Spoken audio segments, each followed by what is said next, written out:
একটা জেলার নাম বলুন তো, যেখানে মৃত্যু নিবন্ধনের লক্ষ্যমাত্রার চেয়ে প্রায় 1.5 গুণ বেশি রেকর্ড হয়েছে।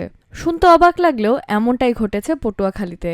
জুলাই মাসে জন্ম ও মৃত্যু নিবন্ধন কার্যক্রমে সারা দেশের মধ্যে সেরা হয়েছে পটুয়াখালী জেলা, আর উপজেলা পর্যায়ে প্রথম হয়েছে একই জেলার গলাচিপা উপজেলা। পটুয়াখালীতে জন্ম ও মৃত্যু নিবন্ধনের সম্মিলিত রেকর্ড হয়েছে 113.9%।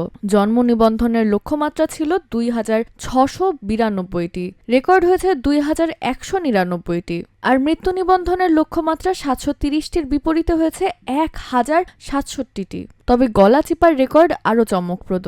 জন্ম নিবন্ধনের লক্ষ্যমাত্রা ছিল 428টি, কিন্তু রেকর্ড হয়েছে 637টি। আর মৃত্যু নিবন্ধনের লক্ষ্যমাত্রা 116টির বিপরীতে হয়েছে 318টি। সব মিলিয়ে গলাচিপার গড় রেকর্ড দাঁড়িয়েছে 211.5%, যা সারা দেশে সর্বোচ্চ।